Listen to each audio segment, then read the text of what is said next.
90% આદિવાસી અને દલિત સમાજના લોકો એટ્રોસિટીઝના અત્યાચારના કેસ બ્લેકમેલિંગ માટે કરે છે।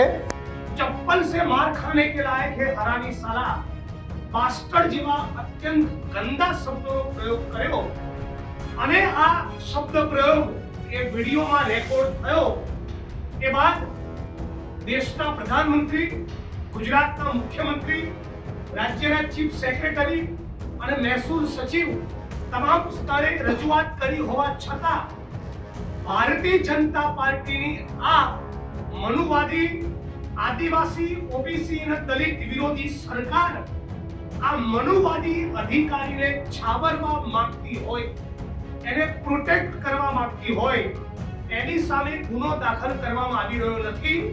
22 તારીખ શુક્રવારે 11 થી 2 દરમિયાન આઈએસ નેહા કુમારીની સામે એફઆઈઆર લોન્ચ કરી એની ધરપકડ કરવામાં આવે એ માટેની લેખિત ફરિયાદો આપવામાં આવશે। રાજ્યમાં છેલ્લા કેટલાય સમયથી ઘણા ઉચ્ચ અધિકારીઓએ દલિત, આદિવાસી અને ઓબીસી સમાજનું અપમાન કર્યું હોવાના કિસ્સા સામે આવી રહ્યા છે। તેવામાં મહીસાગરના કલેક્ટર નેહા કુમારી દુબે, જેમણે દલિત સમાજનું અપમાન કર્યું છે, તેમજ દલિતોને ના બોલવાના ગંદા શબ્દો બોલ્યા છે અને આ અપમાન સામે વડગામના ધારાસભ્ય જિગ્નેશભાઈ મેવાણીએ પડકાર ઝીલ્યો છે। આખો બનાવ શું છે તેના વિશે વિગતે વાત કરવી છે આ વિડીયો। નમસ્કાર મિત્રો, હું પાર્થ અને આપ જોઈ રહ્યા છો વાઇબ્સ ઓફ ઇન્ડિયા। ગઈકાલે અમદાવાદના સર્કિટ હાઉસમાં નેહા કુમારી દુબેએ કરેલ દલિત સમાજના અપમાનને લઈને આદિવાસી, દલિત અને ઓબીસી સમાજની મીટિંગનું આયોજન કરવામાં આવ્યું હતું અને ત્યાર પછી વડગામના ધારાસભ્ય જિગ્નેશભાઈ મેવાણીએ પ્રેસ કોન્ફરન્સ યોજી હતી અને તેમાં નેહા કુમારી દુબેએ દલિત સમાજ વિરુદ્ધ જે શબ્દોનો પ્રયોગ કરી તેમનું અપમાન કર્યું છે તેની સામે કડક પગલાં લેવાનું પણ એલાન કર્યું હતું। તો ચાલો સાંભળીએ કે જિગ્નેશભાઈ મેવાણી શું બોલ્યા। સમગ્ર ગુજરાતના ઓબીસી, આદિવાસી અને દલિત સમાજના કર્મશીલો અને જાહેર જીવનના અગ્રણીઓ મહીસાગર જિલ્લા કલેક્ટર આઈએસ નેહા કુમારી દ્વારા ડેપ્યુટી મ્યુનિસિપલ કમિશનર અમદાવાદ હતા ત્યારે અત્યંત નિમ્ન કક્ષાના શબ્દોનો પ્રયોગ કરી ઓબીસી સમાજની, માલધારી સમાજની બહેનોને ઘરમાં ઘૂસીને જે પ્રમાણેની મારી હતી, જે પ્રમાણે 23 ઓક્ટોબરના રોજ મહીસાગર કલેક્ટર કચેરીના તાલુકા સ્વાગત કાર્યક્રમના મંચ ઉપરથી 90% આદિવાસી અને દલિત સમાજના લોકો એટ્રોસિટીઝના અત્યાચારના કેસ બ્લેકમેલિંગ માટે કરે છે નિવેદન કર્યા અને 29 વર્ષના દલિત યુવાન વિજય પરમારને ચપ્પલ से मार खाने के लायक है हरामी साला बास्टर्ड જેવા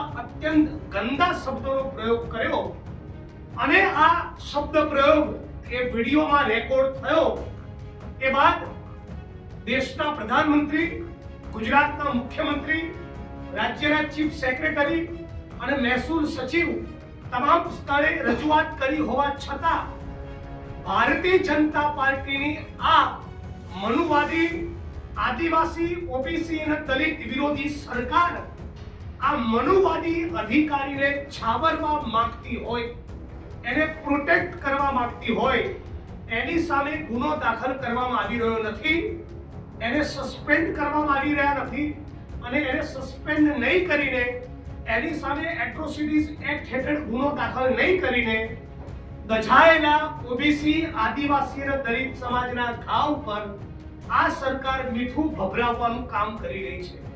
આના કારણે સમગ્ર ગુજરાતના દલિત, ઓબીસી, આદિવાસી સમાજમાં ભયંકર આક્રોશ અને રોષ છે અને એના કારણે આજે ઓબીસી, આદિવાસી અને દલિત સમાજ એક મંચ ઉપર આવી રાજકીય અને બિન રાજકીય બંને રીતે એક ઉગ્ર આંદોલનની જાહેરાત કરી છે અને એ આંદોલનના ભાગરૂપે 22 તારીખે શુક્રવારના દિવસે સવારે 11 થી બપોરના 2 દરમિયાન સમગ્ર ગુજરાતના 250 થી વધારે તાલુકામાં અને રાજ્યના દરેક શહેરમાં 0 નંબરથી આ આઈએસ નેહા કુમારીની સામે ગુનો દાખલ કરવાની માંગણી સાથે પોલીસ ફરિયાદો કરવામાં આવશે। સમગ્ર ગુજરાતના ઓબીસી આદિવાસી અને દલિત સમાજ દ્વારા 22 તારીખ શુક્રવારે 11 થી 2 દરમિયાન આઈએસ નેહા કુમારીની સામે એફઆઈઆર લોન્ચ કરી એની ધરપકડ કરવામાં આવે એ માટેની લેખિત ફરિયાદો આપવામાં આવશે, મામલતદારને આવેદનપત્ર આપવામાં આવશે અને ત્યારબાદ સમગ્ર ગુજરાતના દરેકે દરેક જિલ્લાના દરેકે દરેક તાલુકામાં અને શહેરના દરેક મોહલ્લામાં 6 ડિસેમ્બર ડોક્ટર બાબા સાહેબ આંબેડકરના નિર્માણ દિવસ નિમિત્તે નેહા કુમારીને સસ્પેન્ડ કરો, એટ્રોસિટી એક્ટ હેઠળ એની સામે ગુનો દાખલ કરી ધરપકડ કરી અને જેલમાં નાખો, આવી માંગણી સામે સમગ્ર ગુજરાતનો આદિવાસી, ઓબીસી અને દલિત સમાજ લડવાનો છે. આપ સૌ મીડિયાના માધ્યમથી રાજ્યની સરકારને અમે બધા જ ગુજરાતના 75% જનતાના પ્રતિનિધિઓ એ સવાલ પૂછવા માંગીએ છીએ કે આઈએસ નેહા કુમારી દુબેના આ જાતિવાદી સ્ટેટમેન્ટથી તમે સહમત છો? શા માટે તમે આ જાતિવાદી અધિકારીને પ્રોટેક્ટ કરી રહ્યા છો? શા માટે તમે હજી એની સામે ગુનો દાખલ કરતા નથી? એટલે આ માંગણીને લઈને 6 ડિસેમ્બરના રોજ અમે બહુ જ પ્રચંડ તાકાત સાથે મહીસાગર અને સમગ્ર ગુજરાતના 33 જિલ્લામાં પ્રોટેસ્ટનું આયોજન કરવાના છીએ અને આ પ્રોટેસ્ટમાં તમામ રાજકીય પક્ષના લોકોને પણ આમંત્રણ આપવાના છીએ અને ખાસ કરીને વિપક્ષના 12 સાંસદો અને ધારાસભ્યો આ પ્રોટેસ્ટમાં ગુજરાત અને ગુજરાત બહારથી જોડાશે અને સમગ્ર દેશની જનતા સમક્ષ ભારતીય જનતા પાર્ટી કઈ રીતે આદિવાસી, ઓબીસી, દલિત વિરોધી અધિકારીઓને પ્રોટેક્ટ કરે છે એમનો આ જાતિવાદી મનુવાદી ચહેરો પણ ઉજાગર કરવામાં આવશે. આટલી જાહેરાત પ્રેસ કોન્ફરન્સના માધ્યમથી કરી. આ સિવાય પણ ત્યાં હાજર રહેલા ગુજરાત કોંગ્રેસ એસટી પ્રમુખ રાજેન્દ્રભાઈ પારેગી અને સેવા દળના રાષ્ટ્રીય અધ્યક્ષ લાલજીભાઈ દેસાઈ પણ આ મામલે નિવેદન આપ્યું હતું. તો ચાલો સાંભળીએ. માનનીય જગદીશભાઈ મેવાણી ધારાસભ્ય શ્રી અને ઓબીસી સમાજના આગેવાન લાલજીભાઈ દેસાઈની ઉપસ્થિતિમાં અને દલિત, આદિવાસી અને ઓબીસી સમાજના ક્રાંતિવીર યુવાન આગેવાનોએ જે નેહા કુમારીના મુદ્દે આજે અમે ઉપસ્થિત રહ્યા છે ત્યારે નેહા કુમારી દુબે આદિવાસી સમાજની વાત હોય, દલિત સમાજની વાત હોય, ઓબીસી માલધારી સમાજની વાત હોય, જે વાણી અને વર્તન કર્યું છે એના મુદ્દે અમે આવનારા સમયમાં જળબેસલાક કાર્યક્રમો આપવાના છે. જો તેથી રાજ્ય સરકાર અને કેન્દ્ર સરકાર આ નેહા કુમારી દુબેને સસ્પેન્ડ નહીં કરે ત્યાં સુધી અમે આવનારા સમયમાં બીજા મુંડાના માર્ગે ચાલી અને આવનારા સમયમાં અમે અહિંસક આંદોલન કરવાના છે અને જો સરકાર આના પગલાં નહીં લે તો આવનારા સમયે અમે આ ગામડે શેરીએ પણ આ દલિત, આદિવાસી અને ઓબીસી સમાજ એકત્રિત થઈ અને આગામી સમયમાં અહિંસક આંદોલન કરીશું. એમાં કોઈ શંકાને સ્થાન નથી.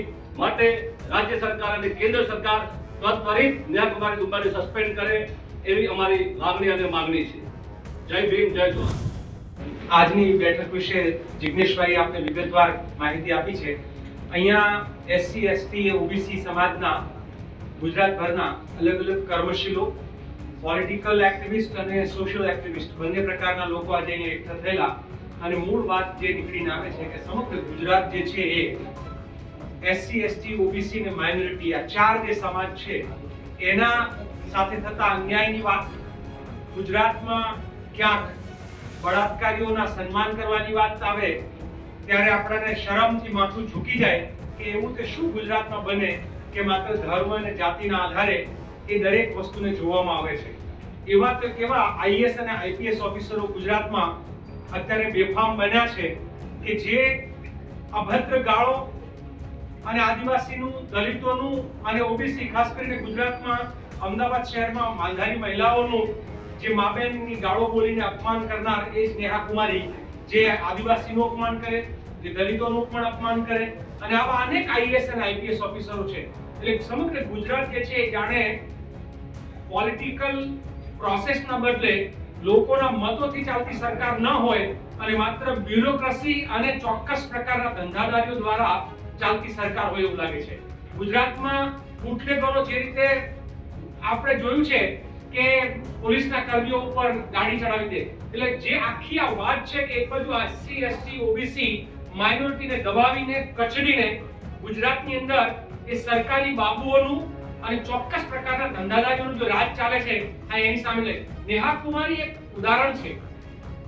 નેહા કુમારીએ જે પ્રકારે વર્તન કર્યું એની સામે ચોક્કસ લડાઈ લડશું. પણ હું ગુજરાતના આંકડાઓ આપને આપવા માંગુ છું મિત્રો કે ગુજરાતમાં એસસી એસટી ઓબીસી અને માઇનોરિટી માત્ર મત આપનાર વ્યક્તિઓ અથવા તો ગ્રાહક તરીકે ખરીદનાર વ્યક્તિઓ બની ગયા હોય એવું આ ગુજરાતનું મોડેલ છે. ગુજરાતની અંદર 76 અલગ અલગ કેબિનેટ અને સ્વતંત્ર હવાલાના મિનિસ્ટ્રીના પોર્ટફોલિયો થાય. આ 76 પોર્ટફોલિયોમાંથી માત્ર 13% પોર્ટફોલિયો એ પણ બજેટમાં ખાસ ના હોય એવા એ એસસી એસટી ને ઓબીસી ને આપ્યા છે અને બાકીના બધા નોન એસસી એસટી ને ઓબીસી પાસે આ પોર્ટફોલિયો રાખવામાં આવે છે.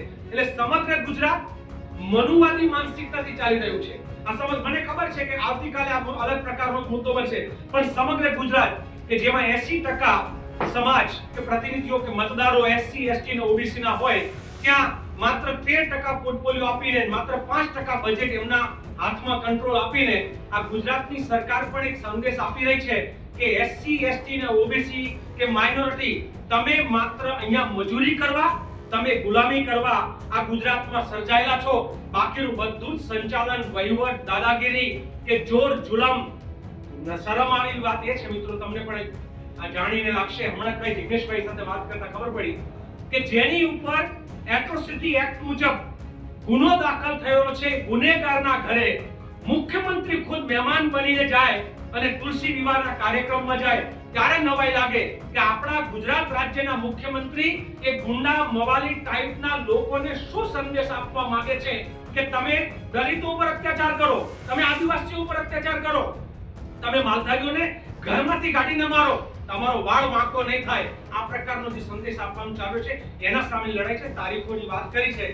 હું એવું માનું છું કે આ કાર્યક્રમ માત્ર 22 અને 6ઠી તારીખ અને 26 તારીખ સુધીનો મર્યાદિત નથી.